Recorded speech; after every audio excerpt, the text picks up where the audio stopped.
de retour à son expérience, de retour sur son expérience, prendre conscience de ce qui est. Alors bien sûr, dans les cours alpha, vous n'avez pas forcément une démarche qui est une démarche de type philosophique, où on part de l'expérience pour aller vers le Christ, mais où l'on présente plutôt le kérigme, vous voyez, et les gens, après, regardent leur propre expérience à partir du kérigme. C'est pas, vous voyez, il y a deux démarches possibles dans cet ordre-là. Mais cette démarche-là est aussi forte. Pourquoi? Parce que souvent, et c'est ce que je vous disais en premier lieu, les âmes sont en résonance avec ce kérigme.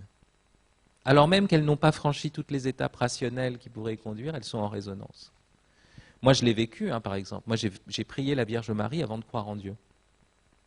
C'est curieux. Et pourtant, j'étais déjà... je faisais déjà des études de philosophie. Mais vous voyez, ça c'est l'existence, c'est comme ça. Si tout subsiste en lui, alors il y a une résonance avec les âmes, alors même qu'elles n'ont pas franchi certaines étapes. C'est curieux. Donc on peut présenter des choses qui sont très élevées, où on se dit non, mais d'abord il faut leur faire croire en Dieu, il faut leur faire... Mais en fait, pas du tout. Souvent, ça ne marche pas comme ça.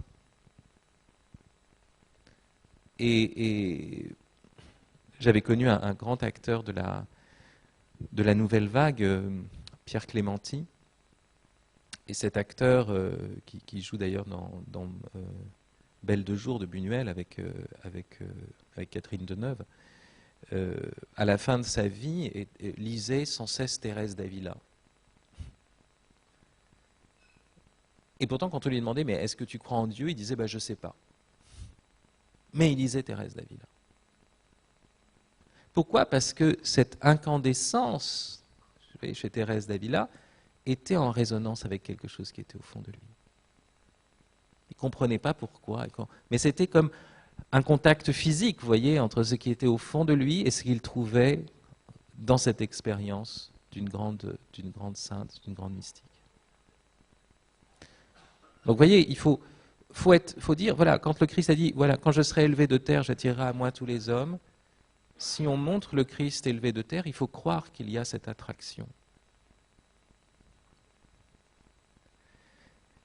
Et donc, qui permettra cette prise de conscience. Vous voyez, l'urgence, c'est que vraiment, ce que l'on veut en face de nous, ce n'est pas d'avoir des sous-hommes, mais des hommes vraiment à part entière, c'est-à-dire qui réfléchissent sur ce qu'ils vivent, qui sont conscients de ce qu'ils vivent.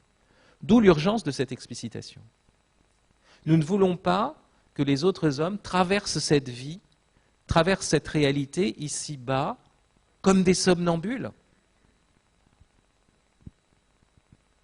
Il faut vivre en veilleur, et donc être éveillé. Ça, c'est le premier point. D'accord? Donc, un fondement anthropologique qui fonde l'urgence de l'évangélisation.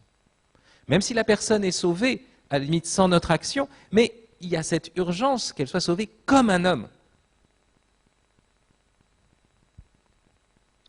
Le deuxième point de l'urgence, et là, ça c'est la phrase de François Xavier qui est très étonnante. Vous l'avez entendu cette phrase? Hélas, quel nombre énorme d'âmes, exclues du ciel par votre faute, s'engouffrent dans l'enfer. À qui est la faute? Normalement, c'est parce que c'est celui qui va en enfer, c'est celui qui est dans la faute. Mais là, il nous dit que des âmes vont en enfer par la faute des chrétiens. Donc en fait, c'est ces chrétiens-là qui vont en enfer. Le sous-entendu est là.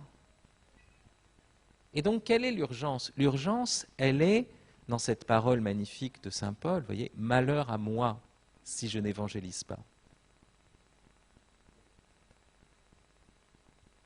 C'est une phrase étonnante. Il ne dit pas « malheur aux autres si je n'évangélise pas ».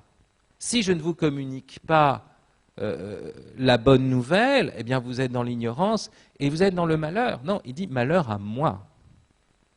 Pourquoi cela? Pourquoi est-ce que finalement le chrétien encourt la pire des menaces s'il n'évangélise pas? Le malheur s'il n'évangélise pas. Et ça, c'est quelque chose de terrible. C'est-à-dire que la menace de l'enfer, finalement, touche spécialement les chrétiens. forcément, hein, celui qui a plus reçu, il est plus demandé. Et celui qui, toute chose égale par ailleurs, pêche dans une plus grande lumière, commet un péché plus grave. Quand vous commettez le même péché qu'un non-chrétien et que vous êtes chrétien, c'est beaucoup plus grave. D'abord parce que vous le faites de manière avec plus de connaissance du bien, en ayant reçu plus de force intérieure, et en plus, comme les autres vont voir votre péché, vous souillez le visage de l'Église. Alors la question, vous savez, c'est, une fois que vous êtes chrétien, souvent les gens m'invitent, alors vous êtes converti, donnez-nous votre témoignage de converti. Et vous voyez, l'idée c'est que j'étais non chrétien, je suis devenu chrétien, maintenant bienvenue au club, tout va bien, vous voyez, on fait partie des sauvés, d'un club très sélect, merci, on se congratule les uns les autres. Et je leur dis, mais attendez, non, maintenant que je suis chrétien, d'abord c'est pas j'ai été baptisé, c'est pas un terme, c'est un commencement, c'est une naissance. Déjà vous êtes en train de faire mon panégyrique ou mon oraison funèbre, vous voyez, alors que c'est une naissance. Donc ça n'est qu'un commencement, et c'est une exigence, c'est s'engager avec une conscience droite, dit l'épître de Pierre. C'est pas simplement être purifié de souillures extérieures, vous savez cette phrase qui est dans la première épître de Pierre, mais s'engager avec une conscience droite, et si je manque à cet engagement, alors je deviens pire qu'avant.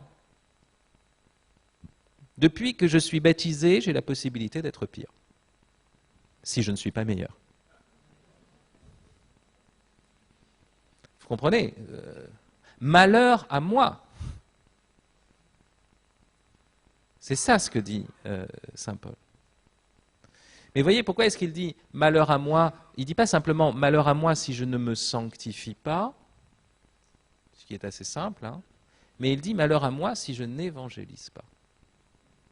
Quel lien y a-t-il entre le fait d'être chrétien et le fait d'annoncer la bonne nouvelle ?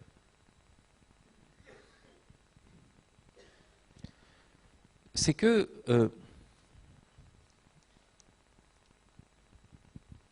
la vie chrétienne, ce n'est pas un état, c'est une activité. Ce n'est pas quelque chose qui est de l'ordre de l'avoir, c'est quelque chose qui est de l'ordre de l'être. Vous êtes chrétien. Et à ce moment-là, cela doit rayonner par toute votre vie. Sans quoi vous êtes un hypocrite, un imposteur. Si vous êtes amoureux, vous sentez que c'est quelque chose qui est dans votre être, qui va exiger une activité, une action, voir, rencontrer la personne que vous aimez, l'étreindre, en prendre soin. Et puis quand vous êtes avec vos amis, vous avez envie d'en parler. Vous allez écrire des poèmes même. Normal. Un adolescent amoureux fait ça, il fait de la poésie, vous voyez, parfois médiocre, hein, mais il faut s'y essayer, quoi. Et alors, vous voyez, qu'est-ce qui se passe ? C'est par un rayonnement vital. L'annonce de l'Évangile n'est pas un truc qu'on ferait en plus à côté. Vous voyez, je suis chrétien, et puis je vais me rajouter l'annonce de l'Évangile. Vous voyez, c'est une activité comme ça. Non, c'est le rayonnement naturel, le déploiement vital de la vie chrétienne. Nous sommes des êtres de parole, nous voulons témoigner de ce qui nous fait vivre. Et si nous n'en témoignons pas, c'est que finalement on n'en vit pas vraiment. On n'en vit pas vraiment. On n'a pas un cœur qui déborde et qui vient justement, vous voyez, qui vient forcer nos lèvres, confesser notre foi.